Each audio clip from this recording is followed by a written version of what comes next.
Well, greetings, everyone, and welcome to a very special online event today. It's called Transmute Childhood Wounds with the Chakra Self-Healing Protocol. Release the deeper roots of chronic illness, fatigue, and pain using a cellular and soul-level energy process. My name is Stephen Dyna. I'm the founder and president of the Shift Network, and I'm really thrilled to be with you here because I love exploring new modalities and particularly new syntheses of modalities that can better accelerate our healing, our awakening, and transformation. And we're going to get to do that with a really remarkable teacher. His name is Larry Burk. He's a medical doctor. He's a retired holistic radiologist, an online health coach, and is really offering a very unique synthesis that builds upon several different systems out there in ways that I think you're going to find really valuable for your own life. We are going to have a brand new course with Dr. Burk called the Chakra Self-Healing Protocol. We'll share more about that towards the end of the hour if you want to go further and really apply this methodology in your life in a deeper way. So, Larry, thank you so much for joining us today. Glad to be here. Great. Well, I always like to start our time off together with a little bit of your journey. I mean, so you have a background as a radiologist and opened to these other domains. And I'd love to hear more about that journey, why you undertook it, and what you really discovered. Well, I was climbing the academic ladder in radiology back in the 80s at University of Pittsburgh, University of Pennsylvania, and Thomas Jefferson. And I was one of the early researchers in MRI and helped develop the protocols for MRI of the knee and MRI of the shoulder. Now, along the way, I discovered that a lot of my patients were claustrophobic. You get in the magnet, it's like a small tube. Patients have even written a poem about it called Ode to an MRI, where it's like a coffin that makes noise. So it really, and that motivated me to learn hypnosis and then work with people. I had a choice. I either give them a lot of Valium, so they didn't care if they were in there, but then sometimes they stopped breathing. So hypnosis was a much better, that was my introduction to alternative medicine, really. And so from there, my first introduction to the chakras was really through radiology, strangely enough. I was reading an MRI scan on a young girl who had a malignant bone tumor, what looked like a malignant bone tumor in her pelvis and sacrum. And I had happened to met Carolyn Mace a few weeks earlier at a conference. And she graciously agreed to do an intuitive reading for me over the phone from hundreds of miles away of this patient just on the basis of the name. And 5 seconds later, she said, there's a tumor in the pelvis working its way into the spine. It was like a slam dunk. Totally changed my whole paradigm in about 10 seconds. Wow. Because I had just charged a couple $1,000s for that MRI scan, and she did it in 5 seconds over the phone. It was like, wow. And when I asked her how she did it, she said, severe imbalance of the second energy center or chakra. And that was my crash course in the chakras. I had to start reading her books and other people's books on chakras. And when I got to Duke in 1993, I was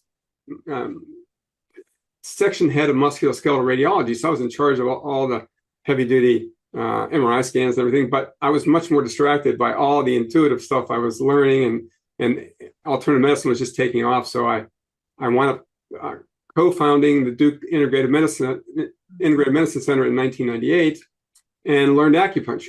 And then a few years later, I discovered that EFT, emotional freedom techniques, was the perfect combination of hypnosis and acupuncture. You're tapping on the acupuncture points instead of putting needles in them, and you're using language that's important for people's challenging situations.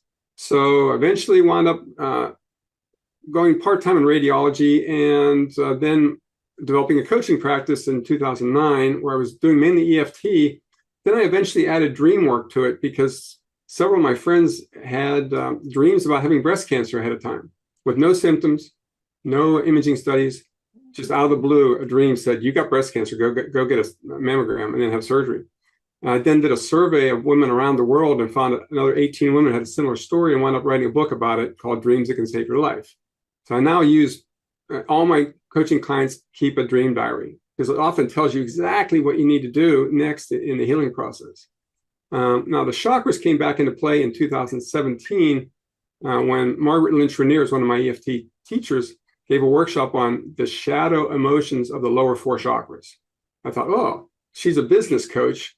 I thought I could apply that to physical illnesses as a radiologist, and so I started doing workshops on the lower four chakras. Margaret said, most people who go to metaphysical courses they want to hang out in the upper three chakras because, speak your truth, tap into your intuition, and make a spiritual connection. But she said a lot of the healing action is down in the lower chakras.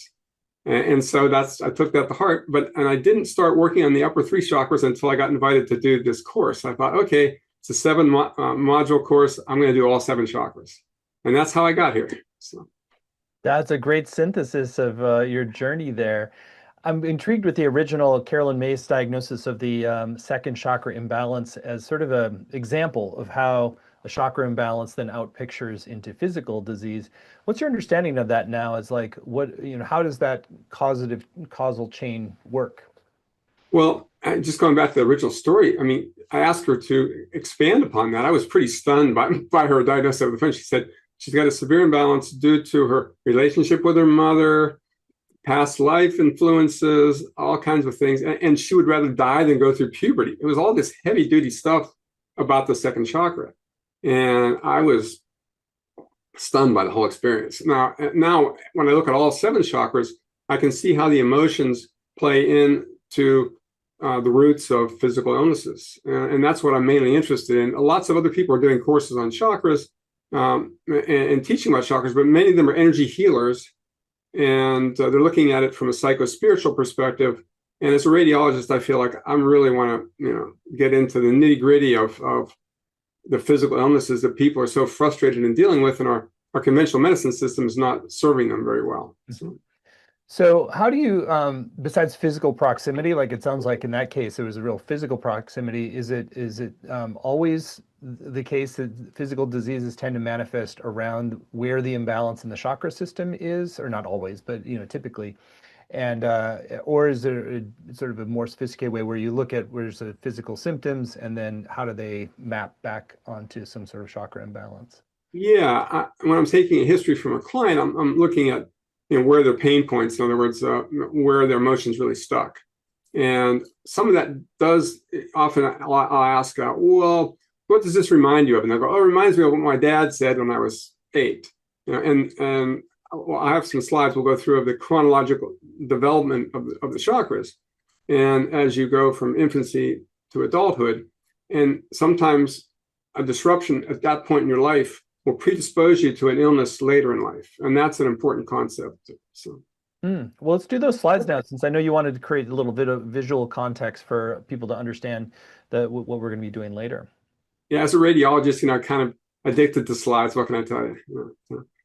But yeah, so calling it the chakra self-healing protocol, and the CEHP after my name is Certified Energy Health Practitioner. And I live in Durham, and my coaching practice is Let Magic Happen. That's my website. And the next slide is the origin of the coaching. It comes from my first book, which is Let Magic Happen, which has a modified Lakota medicine wheel, which kind of charts my journey from conventional medicine to holistic healing. Starts with an MRI scan and then goes to the first metaphysical book I wrote was on the Great Pyramid. The first shamanic experience I had was with the jaguar, and then my after-death communication from my dad came in the form of an angel encounter, and then also the rainbow.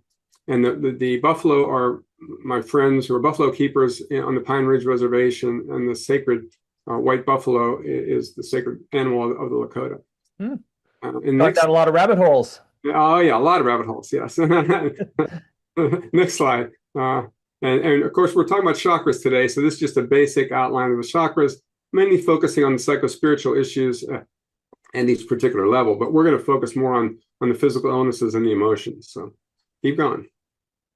The main books that I've used over the years, over the last 2 decades, Carolyn Myss, Anatomy of the Spirit was 1996. Mona Lisa Schultz, Awakening Intuition was in 1998. Anadea Judith has had 2 versions of her book. The latest one was 2004. And she's given, I think, a lot of Shift Network presentations, and Cindy Dale as well. And then next, we're going to just walk you through some of Anadea Judith's chronology of the chakras, which was new to me when I first heard about it. So first chakra is really infancy. What does an infant care about? Whether it's safe to be here or not. And she has a demon emotion for each chakra. So fear is the problem in the first chakra. And it can wind up later in life leading to autoimmune diseases and leg problems. let's go to the second chakra. And it's really talking about toddler, terrible twos. And think about if your toddler feels safe, he's going to start exploring the world. And what are the adults going to say? No, don't do that. And that's where anger comes from.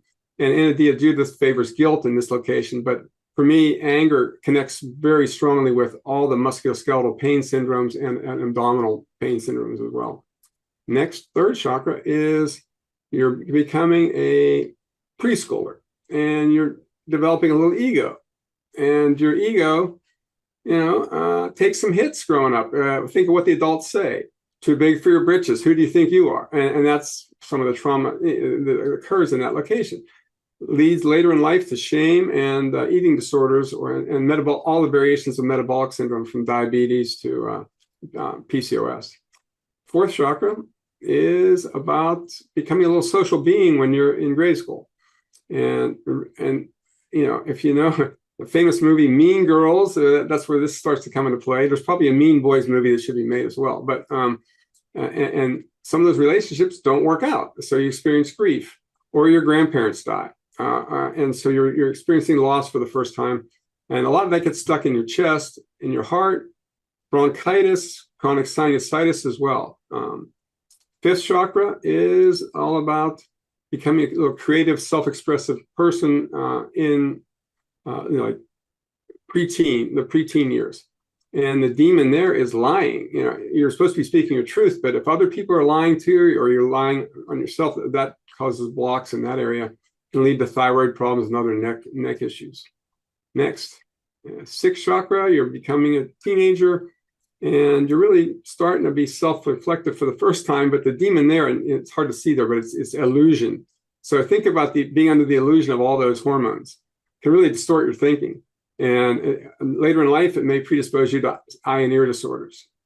And finally, the seventh chakra is young adulthood, where you're starting to explore what is your sense of spiritual connection.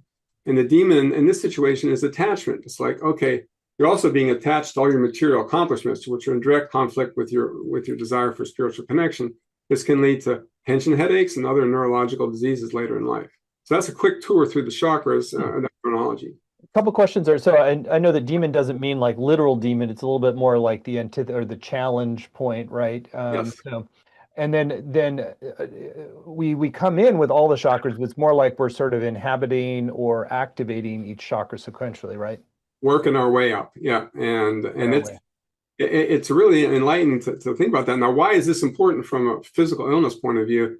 When you look at the most important study ever done in medicine is on the next slide. And people may have heard of the ACE study, but done by the CDC a couple decades ago. They surveyed 17,000 Kaiser Permanente patients with a simple 10-item questionnaire that looked at abuse, neglect, and household dysfunction, and came up with an ACE score from 0 to 10. And it turns out that your score directly correlates with how likely you are to get a chronic illness later in life. And you're looking at a third of people in that study, probably had that proverbial happy childhood, scored 0. And then another smaller set, another quarter scored 1, means their parents probably got divorced.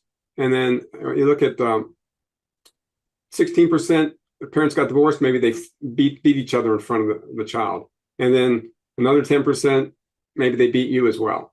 But once you get up to 4, these are the people who have, really traumatic, terrible childhoods. And their risk of death, their lifespan shortens by 2 decades if their score goes over 4. So 2 decades? Wow, I hadn't heard that. Yeah, this is the biggest risk factor. It's beyond smoking, it's beyond drinking, it's beyond everything. And it's the source of a lot of the bad habits that lead to your health concerns anyway. So now the irony of this for me as a physician is the only other physicians I know who have ever even heard of this most important study are the pediatricians and the psychiatrists. All the internal medicine doctors and everyone else out there who are dealing with all the chronic illnesses, I ask them, oh, never heard of it. I give a presentation to the rheumatologist at Duke. Nope, never heard of it. And it's like, whoa, that's just crazy. Because that means they don't even send their clients to routine psychotherapy, let alone tapping or any other alternative therapy. So fortunately, the rheumatologists at Duke were pretty open-minded, particularly in the lupus clinic. And the next slide shows you they let me spend a half an hour with their patients after their clinic visits. I thought, what can I teach people in half an hour? And so I thought, these people know nothing about any mind-body interventions. So I thought, okay, we'll do 5 minutes of meditation, simple meditation, just like follow your breath with a mantra, simple mantra. And then often, as you know from meditative practices, disruptive thoughts will come up and interrupt your attempt at meditate. And I just say, well, 5 minutes from now, you're going to get to write all those down and do expressive writing. And that's just take one sheet of paper. And for people who are going to do the exercise next, you're just going to need a pen and one piece of paper to do the expressive writing.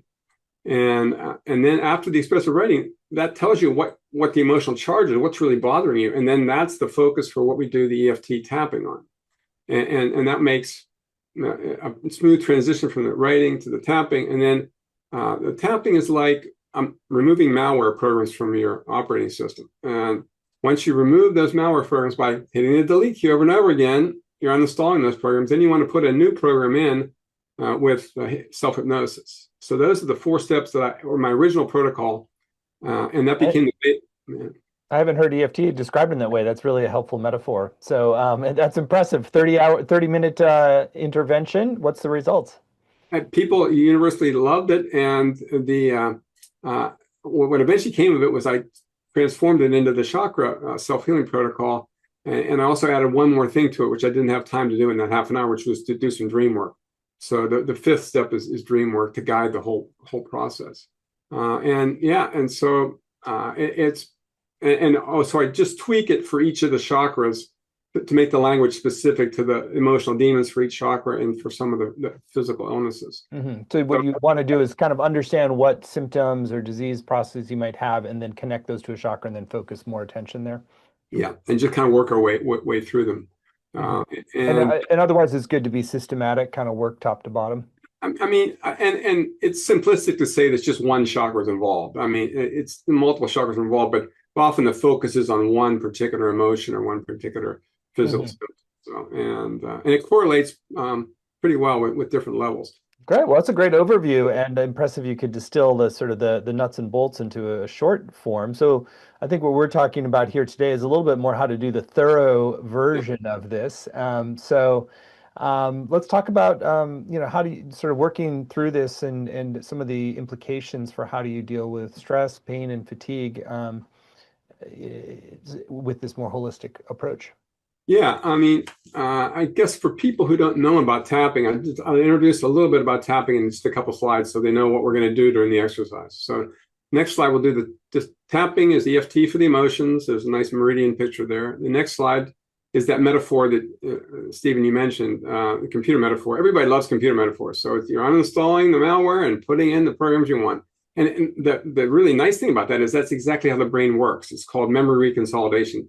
Every memory is only as old as the last time you looked at it. So it's like opening up a computer file, messing around with it, closing it again, and the malware program is gone, and you've now substituted a nice, pleasant tapping on your meridians for what was before a gut-wrenching experience. So, and next slide just shows the places where we tap, and then the next slide just shows the protocol that I use called EDANVIR.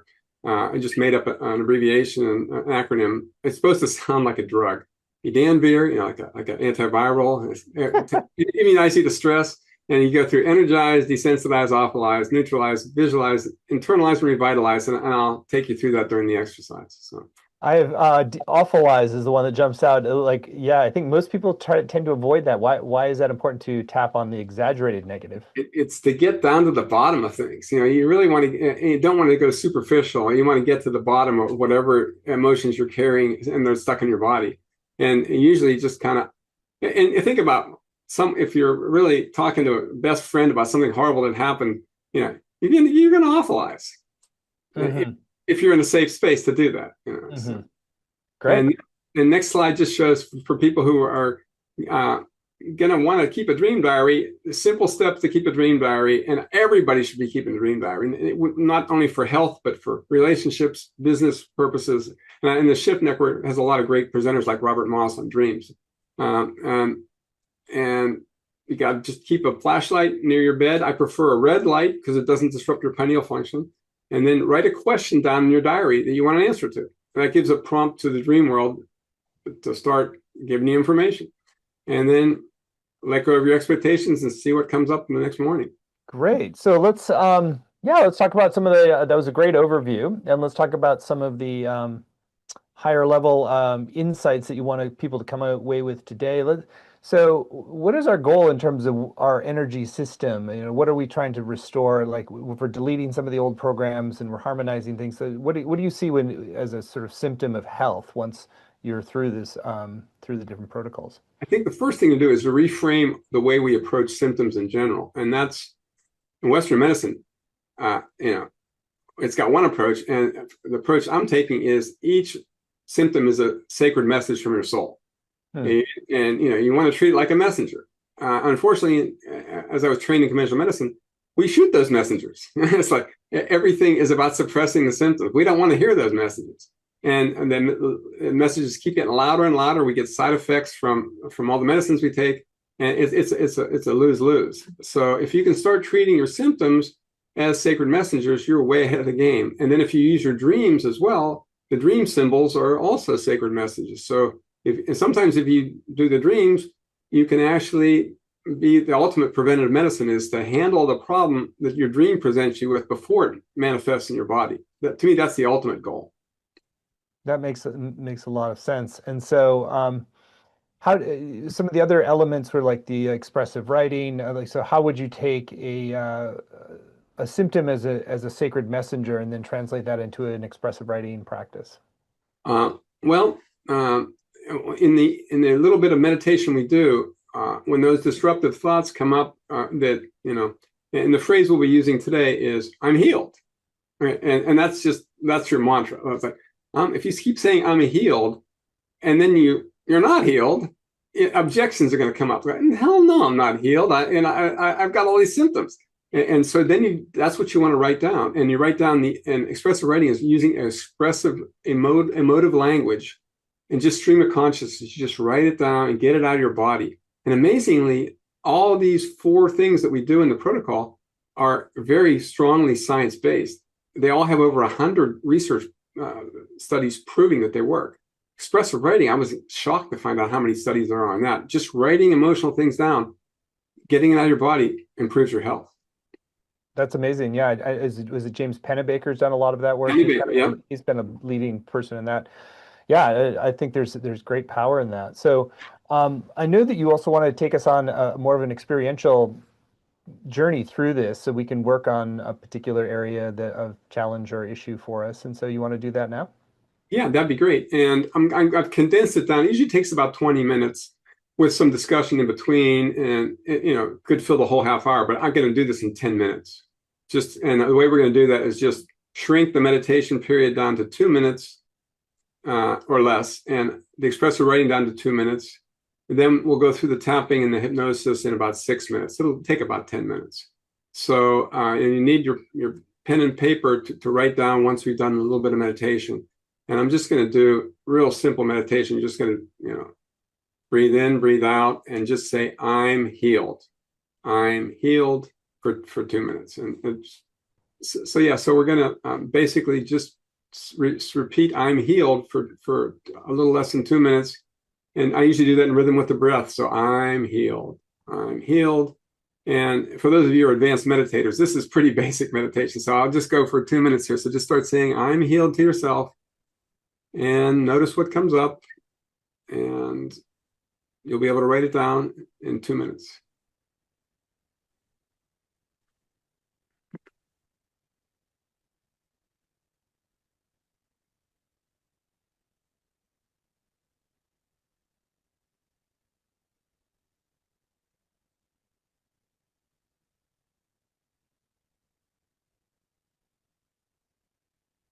And just keep saying "I'm healed" and in rhythm with your breath.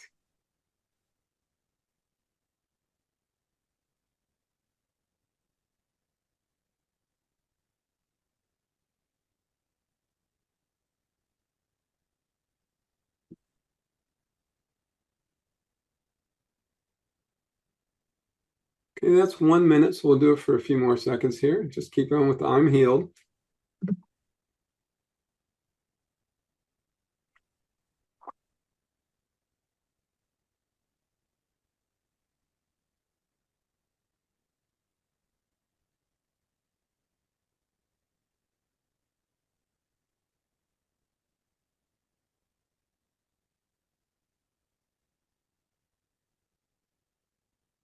Just a couple more mantra phrases. I'm healed a couple more times.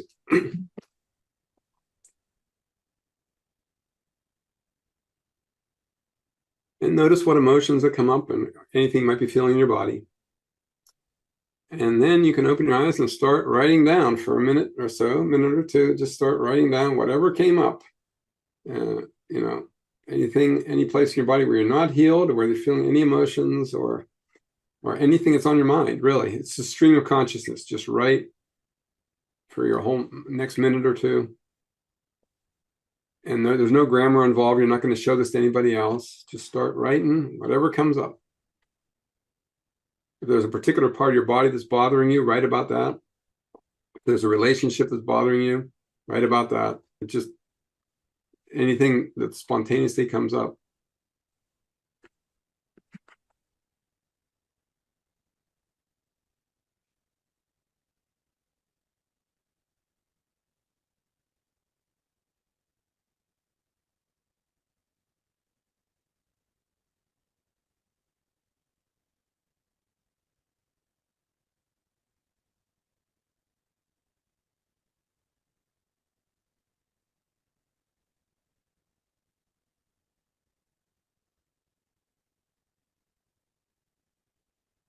You write for one more minute, and you might want to even look at what you've written so far and look at where were the biggest emotional charge, and you might want to amplify that a little bit. Just like, oh yeah, this is what's really bothering me. I'm going to expand upon that.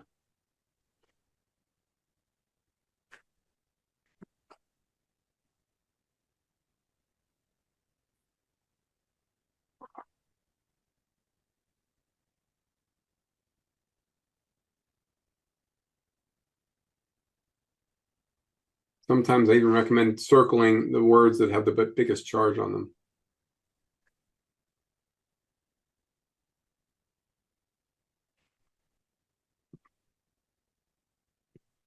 And just think about, what do I want to get out of my body onto this page? Because the next thing we're going to do with the paper is get rid of it. Either burn it or shred it or whatever you want to do with it. Okay, that's our 2 minutes of expressive writing. Now you see my Yoda is sitting on my paper shredder, so that's where usually I put it.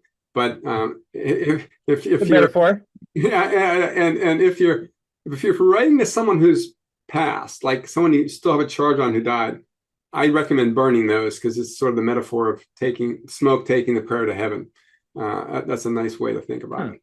But the destruction is partially just because you want to symbolize the actual dissolution of the pattern in you, right? And this is not journaling. And journaling is what you do with your dream journal. You want to keep that as a record.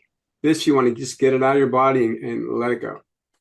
And so you encourage people to let yourself be more raw and everything, whatever, and just be sloppy, because it's sort of like you just want it out. So you don't, there's no accountability, right? Whatever you want. No. Now, I will say sometimes you can use it as a rough draft for a letter you're going to write to someone, but I would not send what you just wrote. I would work on it a little bit more to make sure it's socially acceptable. But yeah, so it could be a rough draft if you wanted it, and it's just pretty amazing what comes up in that short period of time, and just kind of got to go with it and see what happens. And now usually I'll tell people, before you destroy it, let's do some tapping. And if you're working one-on-one by yourself, I would read through what you wrote and tap while you're reading it, to just kind of use the tapping to help really clean it out of your body. And is the concept there because you're sort of cognitively understanding it, but it's also lodged in all your meridians as well? Yeah, it's a somatic experience, and it's like you really. That's why Bessel van der Kolk wrote the book. The Body Keeps the Score, because you can do all the talk therapy you want. If your body still believes it, that's what counts. And so that's why the tapping is so useful in incorporating the body in the healing process. And so I know you don't have time to do the whole sequence multiple times, but do you always do the same standard sequence, or do you kind of focus on different nodes depending on what's coming up? I mean, when I'm doing the chakra work in a workshop, I will go through the first chakra, go through the whole process, and then the next time revisit the next chakra and do the whole process again. And I've been doing those workshops for the last 5 years, but only the first 4. So and now I'm discovering that The upper three, actually, they've got some issues. Uh-huh. Do the upper three, do they manifest as disease processes as much, or is it tends to be more like psycho-spiritual? No, they do. I mean, it's particularly if you think about thyroid disease for women, the most common autoimmune disease is Hashimoto's thyroiditis. And think about what happens to women as teenagers when they've been verbally ahead the whole time of childhood, and then they get slammed as teenagers and their voices get shut down. I think that's the origin of a lot of Hashimoto's disease. Thyroid Teenage shutdown. Interesting. and then the sixth chakra. My teacher Carol Look, she wrote a whole book and did a study on just tapping for nearsightedness. Just think about that. Nearsightedness usually comes on in your teenage years, and that's where you first get your glasses. And there are probably things that you didn't want to see that you saw that you shut down and lost your eyesight. And she showed that you can reverse some of that with tapping. And then finally, at the seventh chakra, headaches are the most common situation. And there's a lot of tension involved with trying to work with your spiritual connection while you're balancing with all your material achievements. So that's headaches. Great. I love your synthesis. You really have a knack for boiling it all down like this. So what's the next step in the process then? Now we're going to tap, and you got to come up with a phrase that you want to tap on your focus, what the file name is. And since we're just doing a general process, when I'm doing a coaching process, I want to get as specific as possible to a particular program. But for the purposes of this demonstration, I'm going to use, I have emotional wounds stuck in my chakras. So people can focus on whatever emotion they want and whatever chakra they want. I just have emotional wounds stuck in my chakras, and that'll be the phrase. We're going to be deleting that. You can focus on whatever you want, and whatever, and we'll see how it might connect into whatever symptoms you have as well. So, all right. So the way we start is you start with the thumbs on the collarbones. You're looking for the sore spot underneath your collarbone, in between the ribs. So as you work your way down under the ribs are hard, and the muscles in between are soft. In those muscles, there's a sore spot. You just pick whichever side hurts the most. It's just a dull, achy feeling. And then you're just going to rub there and say 3 times that, which really it's a paradoxical affirmation. We're going to say, even though I have emotional wounds stuck in my chakras, and just repeat after me. Even though I have emotional wounds stuck in my chakras, I deeply and completely accept myself. I deeply and completely accept myself. So you're saying something negative and you're saying something positive. You do that 2 more times. Even though I have emotional wounds stuck in my chakras. Even though I have emotional wounds stuck in my chakras, I deeply and completely accept myself. I deeply and completely accept myself. And believe it or not, this is often the hardest part of the process, because people who are like really have some severe issues have a hard time saying that. And then if that's the case, then we say, even though I have emotional wounds stuck in my chakras, I wish I could deeply and completely accept myself. Yeah. Even though I have emotional wounds stuck in my chakras, I wish I could completely accept myself. Yeah, interesting, huh? Yeah, and so and then I have people take a deep breath in and out. So, and think of 2 different colors, a healing color, whatever you feel like is your healing color today. Breathe that in, and then whatever emotional issue you want to let go of, assign the color and breathe it out. So breathe in your healing color, breathe out your emotional color.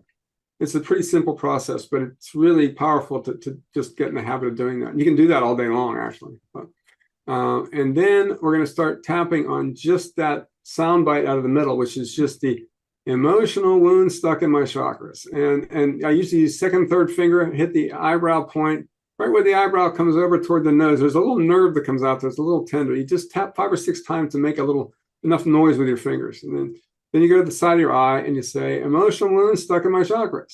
Emotional wounds stuck in my chakras. And we call this the desensitization process because we're just saying it over and over again. Under your eye, on the cheekbone, emotional wounds stuck in my chakras. Emotional wounds stuck in my chakras. Under your nose, emotional wounds stuck in my chakra. Emotional wounds stuck in my chakras. Under your chin, emotional wounds stuck in my chakras. Emotional wounds stuck in my chakras. Collarbone, emotional wounds stuck in my chakras. Emotional wounds stuck in my chakras. Yeah, I often cross over to the other side. It's just more convenient. And then under your arms, same thing. Emotional wounds stuck in my chakras. Emotional wounds stuck in my chakras. And then the lowest ribs you can find below your breast. Emotional wounds stuck in my chakras.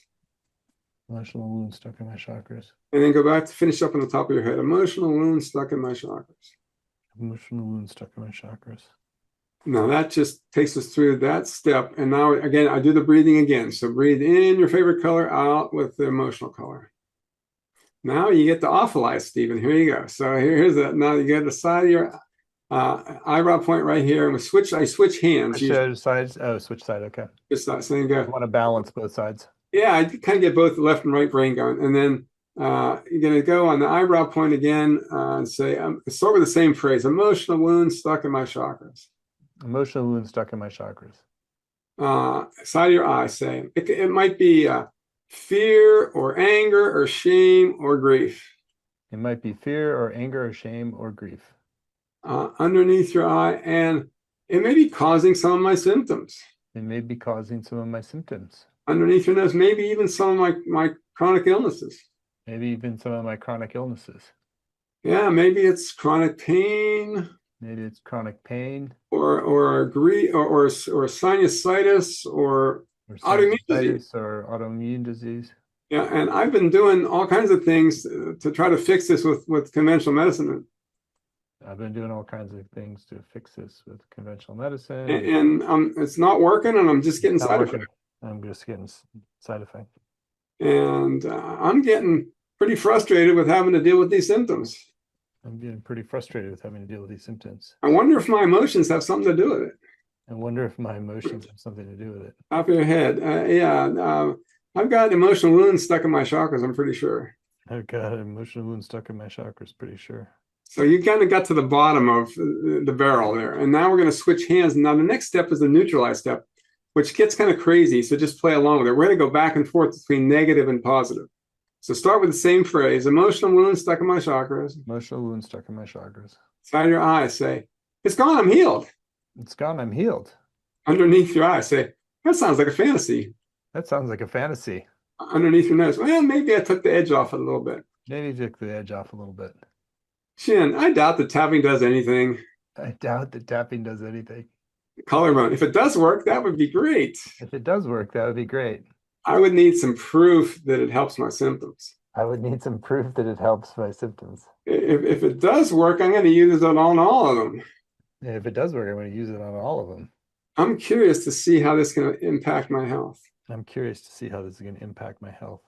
Deep breath in and out. By that time, you should be completely confused. Like, what the hell? We just argue with yourself for a minute, you know. So, but you want to kind of get to a neutral place. So, because you're actually expressing your honest skepticism about this, and you're also what you want, you know. So it's all there.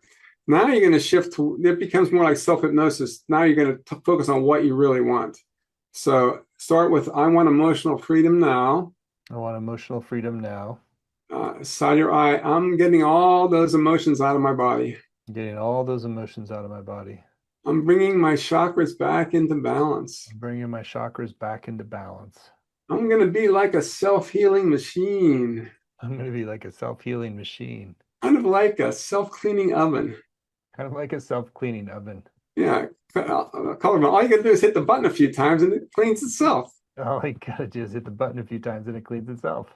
I'm going to use this every day. I'm going to use this every day. And I'm going to make sure my energy stays in balance. I'm going to make sure my energy stays in balance. And most of all, I'm going to have fun doing this. And most of all, I'm going to have fun doing this. Now we're done with the tapping. Now we're just going to close your eyes and just breathe in and out a little bit deeper and a little bit faster than you ordinarily would. You just want the color, your favorite color, to come through your whole body, fill it up. Any of the emotional color, just let it wash down through your feet into the ground. When you feel your favorite color come down your arm, shake your fingers down by your side. Just let the vibrations happen. And the faster you breathe, the more the colors come out your fingers. Let them go down your legs, wiggle your toes, stomp your feet, whatever you want to do. It's like hitting the reset button on your body. And some people shake for a long time doing this because they got a lot of stuff to release. But, you know, since this is a short video, we're just going to let go whatever you need to let go of, and then let yourself settle down in your body. Keep your eyes closed. Scan your body. Is there any place you're still holding on to some emotion or feel a symptom or getting a message from your body? If so, just breathe your favorite color down into that area. Give that emotion a color that you're dealing with, and breathe your favorite color down into there and kind of wash it clean. And with your eyes still closed, go to your favorite healing place out in nature, some place where you can just spend a minute out in nature in a beautiful place. Use all your senses, what you see, what you hear, what you smell, what you feel. And while you're in this wonderful place, imagine looking down at your feet at the ground around you. You're going to pick up a healing object off the ground. Just the first random object you see, just pick it up and hold it in your hand. It's going to be your recycling tool, magical recycling tool. It'll take any emotions you want to let go of out of your body, or any symptoms out of your body into that object. And then imagine it just takes it all out, and then just let that object go back to the earth any way you want. Just let it go.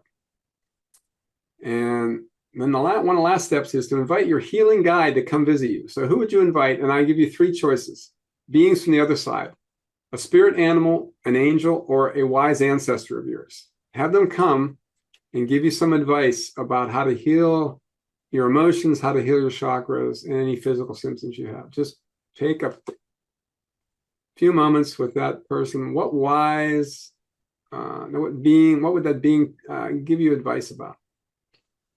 Take the first thing they say.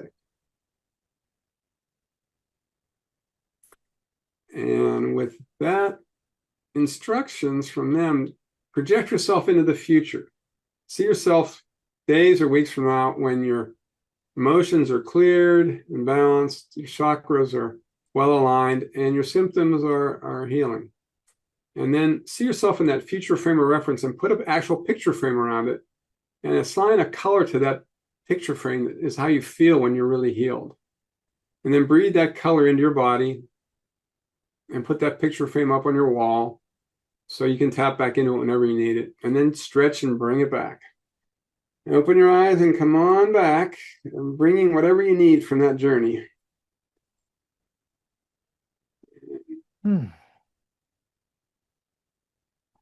Great stuff. Well, there's a lot of innovations in there. We've done a number of tapping protocols, and I like the way you kind of had the tripartite structure where you're sort of doing more of like the version of the sort of the stuck pattern, then the kind of ambivalence and skepticism, and then the positive. That's a nice innovation. I can see why that would work better. And yeah, and so really a great synthesis of different methodologies there. Anything before we start talking a little more explicitly about your upcoming course that you wanted to share that you haven't gotten to share yet? I would just encourage people to start keeping a dream diary. It doesn't cost you anything. And when you actually are doing this protocol, sometimes if you had a dream that's compelling, it will tell you exactly what the major issue is. And especially if you're asking about a health problem. It's like, show me what I need to be doing. What emotion is stuck here? And it'll often just illuminate your path. And it's free. And Freud said it was the royal road to the unconscious. So it's a grossly underutilized modality in medicine. And the only doctor who ever told me to do it was Bernie Siegel. That's great. Well, this has been awesome already. I really feel like you offer such a unique, grounded synthesis. And I want to talk about how people can really take this and go deeper, really apply it in a systematic way. And so you really bake this in as a practice that you can carry away for your lifetime and do the deep healing as required. So Larry's agreed to teach a brand new program for Shift. It's called the Chakra Self-Healing Protocol. Release childhood wounds and transform your physical illnesses with EFT, self-hypnosis, guided meditation, and expressive writing. You can find it at the URL chakrahealingprotocol.com, chakrahealingprotocol.com. It's a 7-week program, and you do not have to have any specific background. So it's really just if you feel called to do some clearing and healing work and preventative work too for any potential future diseases that might flow out of other distortions within your system. So Larry, I'd love for you to share in your own words about what you want people to come away from this program with, and then we'll go through the modules and give a tour of what you're going to be teaching. Well, by the end of 7 weeks, you should be really proficient at doing this protocol for yourself. It's supposed to be EFT alone is supposed to be a self-healing modality. It's like that's why no one's tapping on you; you're tapping on yourself. And no one's sticking any needles into you. It's all your own doing. And plus, you've always got your healing right at your fingertips whenever you need it. And then adding in the expressive writing and whatever meditation practice you're doing is just the icing on the cake. And once you've done this number of times, it just becomes a natural thing. And one of the key things is if you get, an upsetting event that occurs like in real time, I just start tapping and talking. We call it the movie technique or the tell the story technique. If you're feeling a charge, just start tapping. There's no reason to let it, download into your memory system. It's like, get it out now, before, rather than having to deal with it later. So it's a first aid technique as well as dealing with stuff from years or decades ago. Great. So let's go through the modules. So module 1 is called Heal Fear at its Root to restore safety in the body. Yeah, I like to use autoimmune disease as a focus here because think about what your immune system's doing. It's reacting in a fearful way. It's attacking everything. And unfortunately, it thinks it's responding to some outside threat, but it's really wound up damaging your own tissues. So, and it's interesting, sometimes we're getting dreams that fit the different chakras. So you get people with autoimmune disease have dreams of self-defense. It's like, oh, but unfortunately, it's misguided self-defense. And of course, the other aspect of the root chakra is anything in your lower extremities.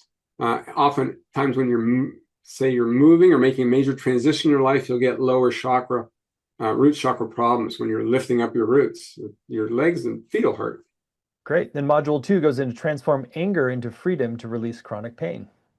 Well, one of the gurus of healing back pain was John Sarno, who wrote books years ago. And his whole premise was chronic pain is about repressed rage, not just anger, but actually rage. And he would have miraculous healing with all kinds of celebrities would come to him to NYU. And he never gave anybody any medicine, never did any procedures on them. Just get your rage out of your body and your chronic pain goes away. And think of the chronic pain epidemic that we're faced with and all the opioid crisis and all that, when it's really just repressed rage that we don't know how to deal with. Module 3, release shame to reclaim self-esteem and digestive balance. Yeah, if you think about really all the eating disorders we're dealing with these days, obesity epidemic, all kinds of food cravings issues, but metabolic syndrome is a really big one. Pre-diabetes has all kinds of health implications, and then full-on type 2 diabetes. And then for women of reproductive age, it's polycystic ovarian syndrome, which is a form of metabolic syndrome. So there's a lot of things to be dealt with here. And the really conversation comes down to that third chakra question of, am I enough or am I not enough? That's the big issue there. So. Module 4, transmute grief into gratitude to heal the heart and breath. Yeah, and grief is such a big issue, especially after the last 5 years of all the losses from COVID. And grief is interesting from a Chinese medicine point of view because it affects the metal organs, and the lung is the big organ of grief. So people with all kinds of chronic lung disease are dealing with grief, but interesting enough, it's also connected to your sinuses. And postnasal drip is a common symptom. And think of all the people who are taking antibiotics for their sinuses. All you got to do is ask them, have you had any major losses in your life recently? And from Louise Hay's point of view, it's inner crying, tears originating in your sinuses.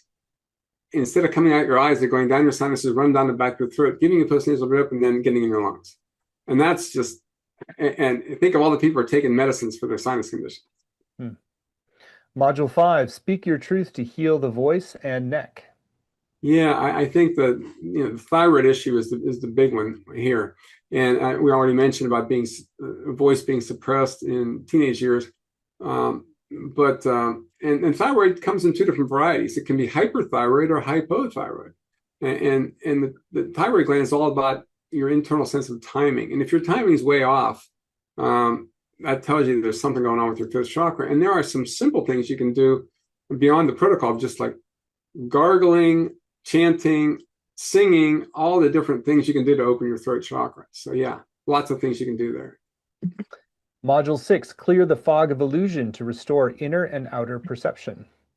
Well, I think everyone aspires to all the clairs, clairvoyance, clairaudience, all the ways of seeing clearly, some of which involve psychic abilities. And certainly the third eye, has all that connection to the mystical aspect of life in the pineal gland. But also just more mundane things like any kind of sensory problem, like visual issues, particularly I find the ears, vertigo, dizziness, tinnitus, all those things are sixth chakra issues. And finally, module 7, let go of attachments to awaken spiritual connection and mental clarity. I think headaches are the big issue there, the most common for most people. But beyond that, obviously, you get into much more serious neurologic diseases like Guillain-Barré, and even the most extreme would be brain tumors and strokes and things like that. So you're dealing with life-threatening illnesses up in the crown chakra to a large extent. So. Great. Well, I love the way you've structured the program. I mean, your protocol is super clear. It's proven out over time, and it's really a great thing to be able to access this. So I'll share a little bit more about the program again, which again is laid out in detail at chakrahealingprotocol.com. In addition to the 7 90-minute live sessions with Larry that you've just heard about, you'll have time to ask your questions live. You'll get recordings of every session, both video and audio. There'll be word-for-word transcripts. There are weekly practices you can do at home, and these are really important to reinforce the learning, as well as Facebook community to support you and deepen your experience. There's a small group time to connect with other participants. And at the page, you'll also see a number of great extra bonuses. There's a first bonus is called Up and Down the Chakras Dialogue with Anadea Judith, who Larry has mentioned, has taught a number of programs for Shift, a great pioneer in this field. Want to share anything about that bonus? Yeah, I mean, Anadea's chronology of the chakras, was sort of foundational for the work that I've been doing. But the real, I call it up and down because clearly we're going up the chakras as we work through the protocols. But then she also introduced me to something else called coming down the chakras. She said, you go up the chakras to discover who you are. You come back down to manifest, create who you are, which is really interesting. When you go up to the top to get illuminated and understand what's going on, but then you work your way back down in order to manifest things in the physical world. When you get back down to the root chakra again, you're making things happen in the physical world. A second bonus called Symptoms as Metaphors, a video teaching with Larry Burk. And then there's one more special bonus that you get if you sign up by midnight tonight Pacific time. Gives you a little extra incentive to tune in with the whole course in your own sense. And if you move forward today, you're going to get another bonus. It's really valuable. It's called EFT for Attracting Abundance. We haven't really focused on that. I imagine it's lower chakra related mostly, but Larry, you want to share a little bit more about that special bonus folks get today? Yeah, I'm highlighting the teachings of my two favorite EFT teachers, Carol Look, who wrote a book on attracting abundance with EFT, and also Margaret Lynch Rainier, who wrote a book, Tapping into Wealth. So I'm using some of their exercises in to structure the EFT protocol, and it's a lot of fun. I'll give you just a hint that there's the Green Benjamin protocol is in there. So I'll let you imagine what the Green Benjamin protocol is. Well, we can figure out how that there's some implies a little bit what's going on there. The Green Benjamin. That's great. So that's the extra bonus that folks get today, EFT for Attracting Abundance. So it's clearly going to be such a valuable program, very practical. I love how grounded Larry is, also steeped in the science, which is really reassuring to the doubting parts of us as well. And so we've kept the investment very accessible for this program. It's just 3 payments of $128, or you can save 10% when you pay in full with one payment of $349. The course is going to start August 12th and run Tuesdays at 5 Pacific, 8 Eastern. But even if you can't make the live times, you still get the recordings and the community and the transcripts and ask questions asynchronously as well. So you can get the full value even if you can't participate live. So all that said, there's testimonials on the page about what an amazing teacher and how cohesive and powerful his programs are. So you're in really good hands. He's got decades of experience and really offers one of the best synthesis of modern medicine and energy medicine and the spiritual domains that you can find. So it is all yours if you choose to move forward at chakrahealingprotocol.com. So, Larry, we're nearing the end of our hour. Anything that's still on your heart that you want to share with folks who are considering doing the full course with you? Well, I wanted to mention one of the features of the course is having a dialogue after hours on Facebook, and I love doing that sort of thing. I run one of the largest Facebook groups for frozen shoulder healing, and I've got like 11,000 people on there, and I interact daily with those folks to share tips and point people in the right direction toward healing. So I anticipate doing that for this course as well. And I guess the take-home message for me is treat your symptoms as sacred messengers. Keep a dream diary so your dream symbols are going to give you even more guidance. And then trust that you're going to learn how to heal yourself. And I think that's definitely possible. And the chakras are going to guide the way. Hmm. Well, Larry, you've been a delight to be with. Such grounded, good information and practices, and great that it just aligns with the latest science as well. So it's a beautiful synthesis you offer. And again, if people would like to you'd like to apply this in your life, you can do so at chakrahealingprotocol.com, and you'll get that special bonus if you sign up by midnight tonight on EFT for attracting abundance. So thank you so much. Many blessings.